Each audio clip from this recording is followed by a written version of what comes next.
Assalamualaikum warahmatullahi wabarakatuh. Bismillahirrahmanirrahim. Alhamdulillah. Marilah sama-sama kita memanjatkan kesyukuran kepada Allah Subhanahu wa taala kerana masih diberikan kesempatan untuk dapat sama-sama kita meneruskan lagi pengajian kita dalam bidang bacaan ayat-ayat suci Al-Quranul Karim. Dan insya-Allah pada kali ini kita akan menyambung lagi bacaan daripada surah Yasin, iaitu bermula daripada ayat 36 hinggalah ayat 40. Dan di samping kita membaca, saya juga akan berkongsi berkaitan dengan hukum-hukum tajwid dan juga makna ayat bagi ayat-ayat yang kita baca nanti. Sekiranya tuan-tuan dan puan-puan, anak-anak pelajar dan bersedia, maka marilah sama-sama kita fokuskan kepada kitab suci Al-Quranul Karim, iaitu sambungan bacaan surah Yasin. A'udzu billahi minasy syaithanir rajim.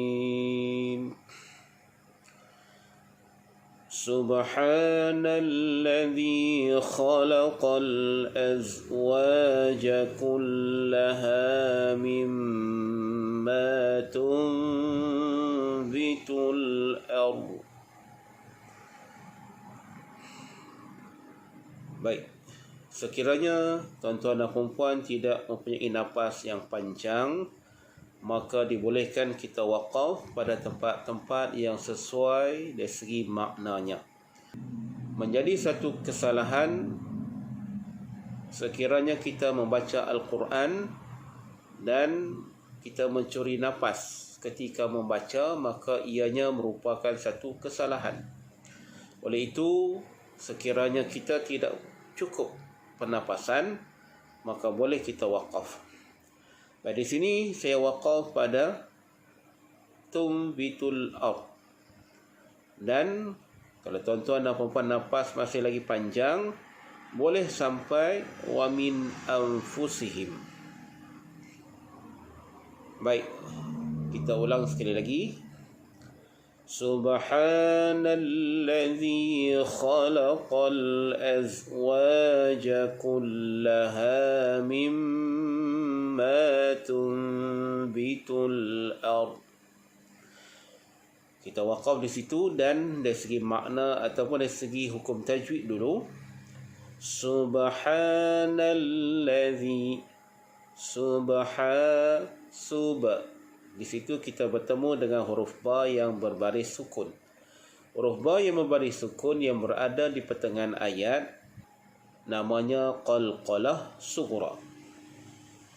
Oleh itu kita kena baca dengan melantun, tetapi tidak boleh kita berhenti. Contoh, subhana, itu satu kesalahan dan tidak tepat dari segi sebutan qalqalah. Jadi sebutan qalqalah sughra, subhana, macam tu sahaja. Subhanalladzi, ha di sini adalah ha pedas, yang mana makhrajnya adalah di tengah kerongkong. Ha panjang 2 harakat menjadi mad asli. Allazi khalaqal, huruf zal pada allazi tidak perlu pada penekanan, hanya lembutkan sahaja. Allazi, subhanallazi khalaqal, kha makhrajnya di hujung kerongkong. Khalaqal azwa. Baik, huruf zai. Yang ini dia berbeza dengan huruf zal. Huruf huruf zai, hujung lidah kita tekan pada belakang gigi. Zai, bunyi zai umpama bunyi lebah. Okey, kita keluarkan bunyi z. Khalaqal azwa. Okey, itu ada perbezaan. Khalaqal azwaja kullaha mimma. Di situ ada dengung. Wajibal gunnah. Tunbitul ard. Baik, kita bertemu dengan nun yang di atasnya ada mim kecil. Di sini dibaca dengan hukum iqlaq. Dengung dengan merenggangkan sedikit bibir. Baik, tunbitul ard. Bila kita waqaf, pastikan huruf dad itu dibaca dengan tebal dan tidak bunyi melantun. Sebab huruf dad ini bukan huruf qalqalah. Tunbitul ard. Kita matikan huruf dad. Saya ulang. Subhanalladzi khalaqal azwaja kullaha mimma tunbitul ard wa min anfusihim wa mimma la ya'lamun. Seulang. Wa min anfusihim wa mimma la ya'lamun. Di sini kita lihat dari segi hukum tajwid, iaitu pada wa min anfusihim. Wa min, di sini kita bertemu dengan nun yang berbaris sukun. Nun yang berbaris sukun hukumnya adalah izhar halqi.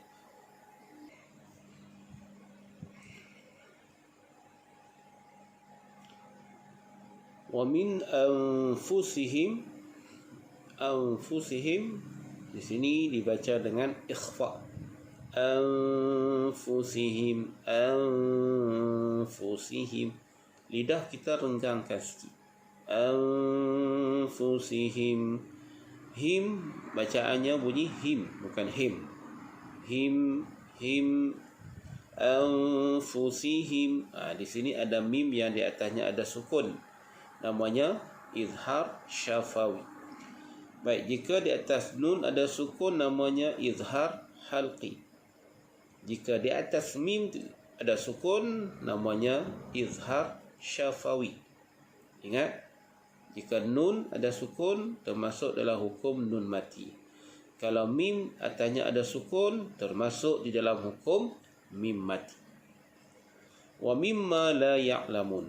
Wa mimma dibaca dengan dengung. Wajibal gunnah. Wa mimma la, ma la bacaannya mad asli, 2 harakat panjang. Ya'lamun, raf'ain, pastikan keluar di tengah kerongkong. Ya'lamun. Mun bila waqaf menjadi mad arid disukun.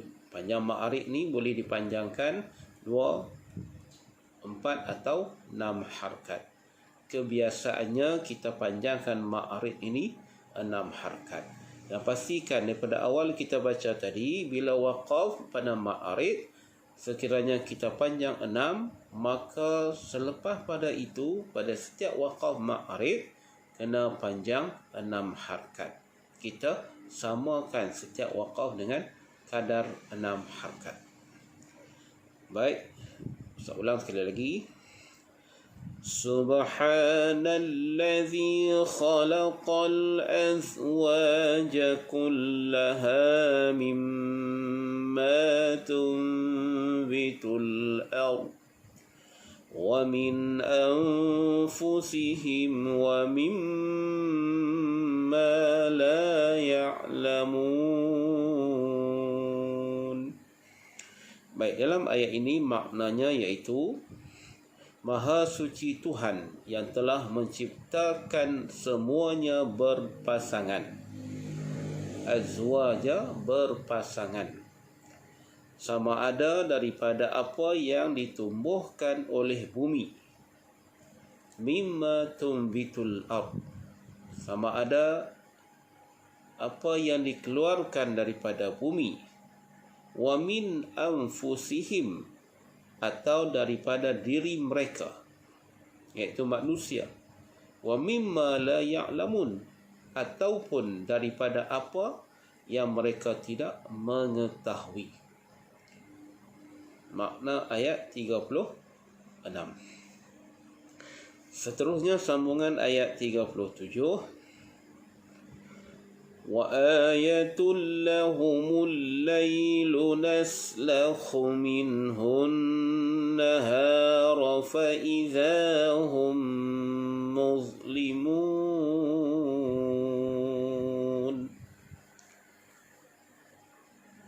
وَآيَةٌ لَهُمُ اللَّيْلُ نَسْلَخُ مِنْهُ النَّهَارَ فَإِذَا هُمْ muslimun. Baik, bacaan ayat 37 iaitu dari segi hukum tajwid yang perlu kita ambil perhatian, iaitu pada ayatun. Ayatun, di sini dia menjadi mad badal. Ayatun apabila huruf hamzah berada di hadapan huruf alif, jadi panjang dua harakat. Yatul lahum, tul lahu.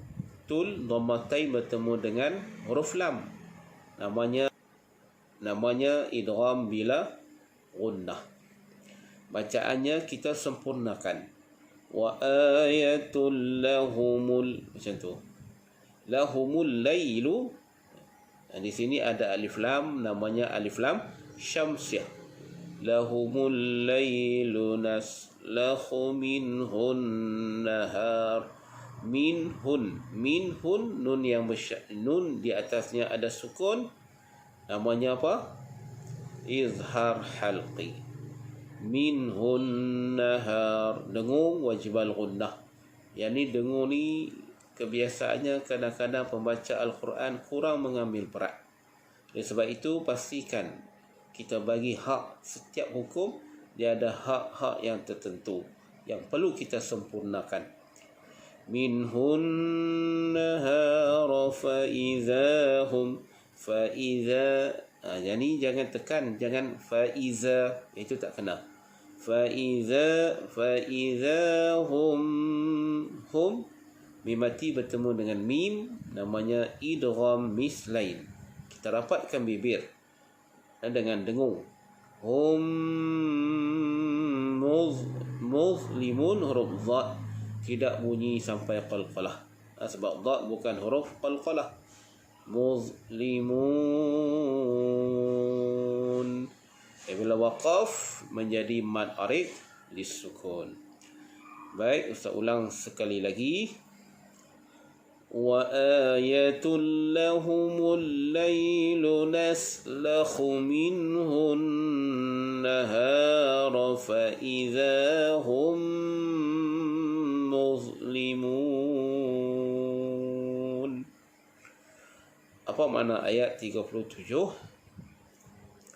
Dan lagi dalil yang terang untuk mereka ialah malam. Wa ayatul lahumul lail, dalil yang terang untuk mereka ialah malam. Kami hilangkan siang daripadanya. Naslakhu minhun nahar, naslakhu minhun nahar, kami hilangkan siang daripadanya. Maka dengan serta-merta mereka berada dalam gelap gulita. Faiza hum muslimun, tiba-tiba dunia ini menjadi gelap gelita. Yang mana bumi ini siang tiba-tiba bertukar menjadi malam. Itu merupakan tanda-tanda ciptaan Allah Subhanahu wa taala, dan tanda Allah itu wujud, dan Allah itu boleh mengubah segala sesuatu yang dikehendakinya.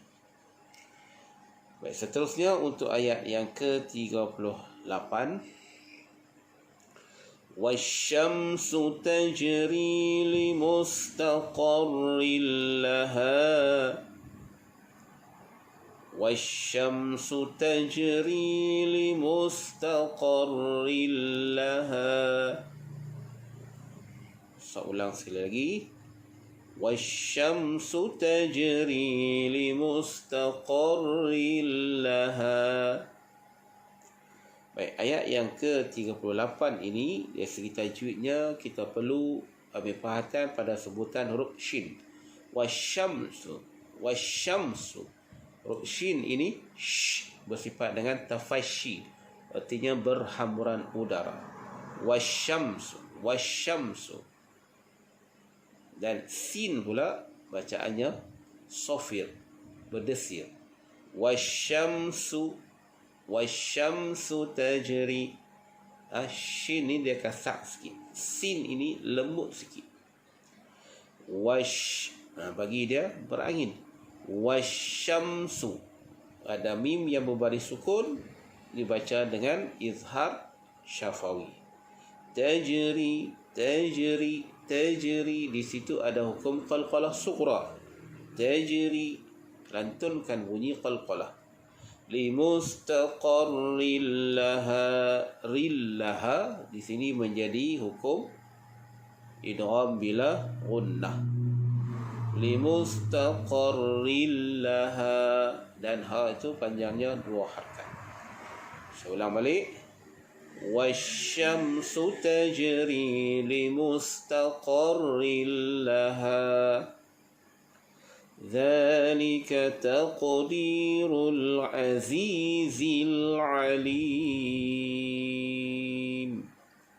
Dzalika taqdirul azizil alim.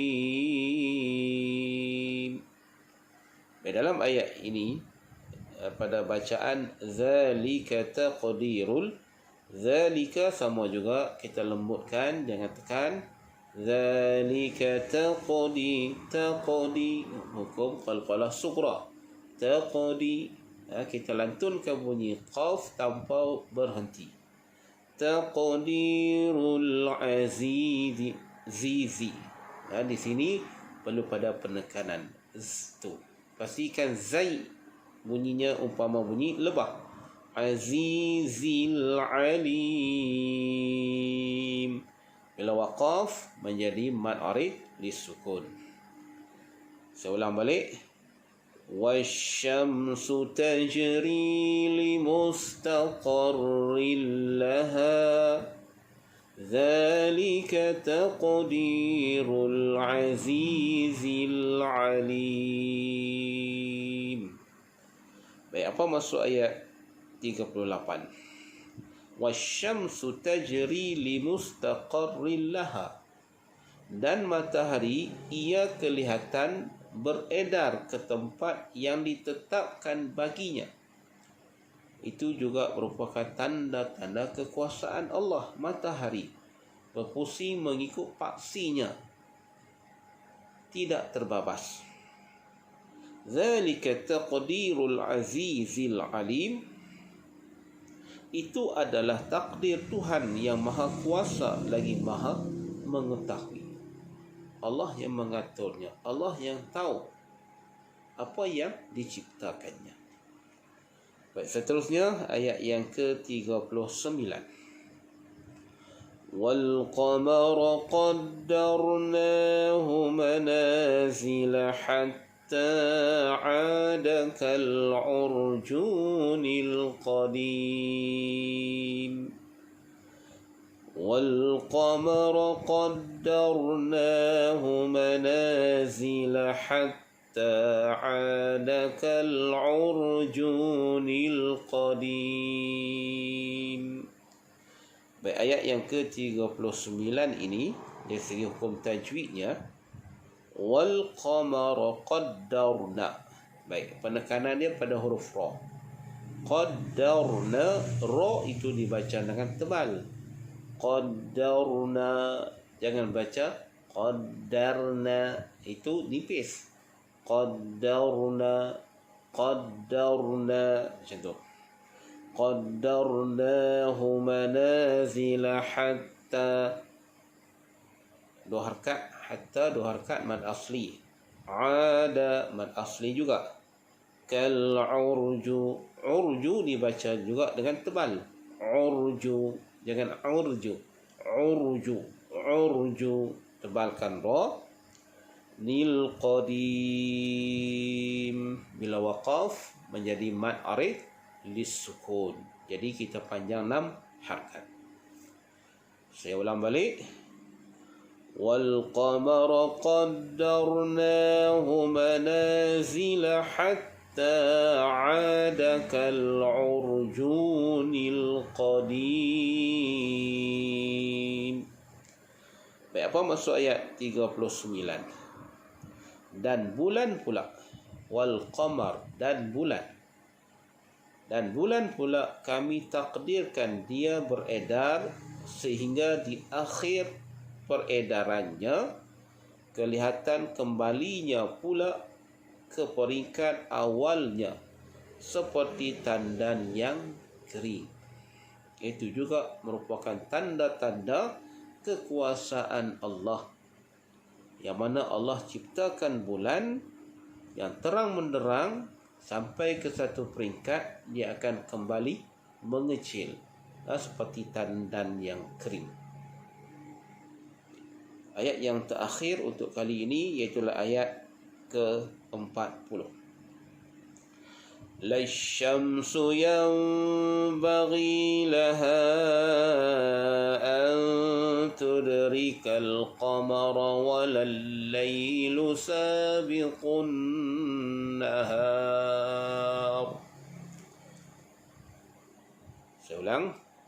La syamsu yanbaghi laha an tudrikal qamara walal laylu sabiqun nahar. Baik, dalam ayat ini la syamsu sama juga seperti mana kita dah jumpa dah tadi. Huruf shin itu adalah huruf tafasyi yang bagi nun mati, nun yang di atasnya ada mim kecil dibaca dengan iqlab. Laha. Baik, di sini ada hukum mad namanya mad jaiz munfasil. Panjang dia boleh 4 ataupun 5 harakat. Tudrika. Baik, nun mati bertemu ta, hukumnya ikhfa haqiqi dengung. Tudrika. Ini kita bertemu dengan huruf dal yang membaris sukun, hukumnya qalqalah sughra.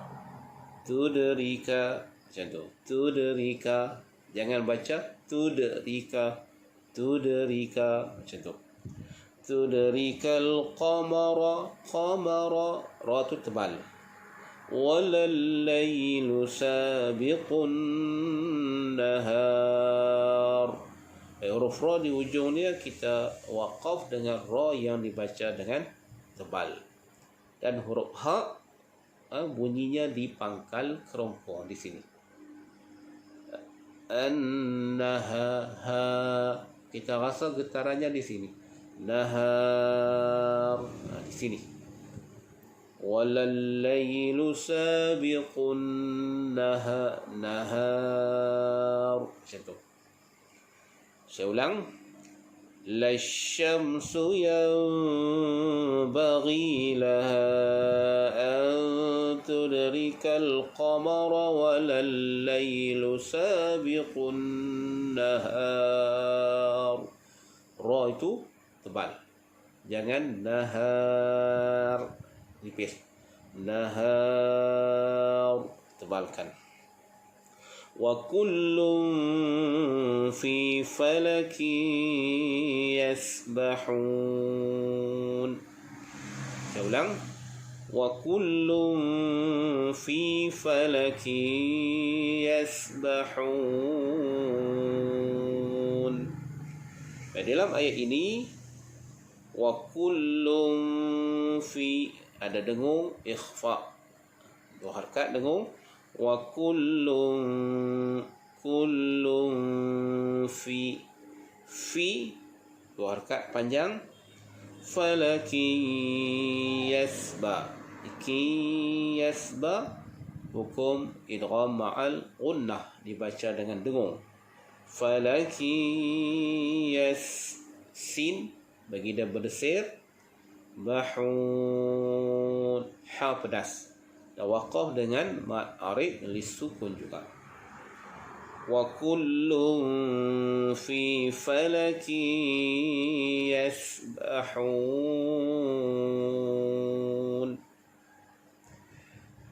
Baik, di dalam ayat yang terakhir ini, untuk video yang ini, maksudnya iaitu lasyamsu, matahari tidak mudah baginya mengejar bulan.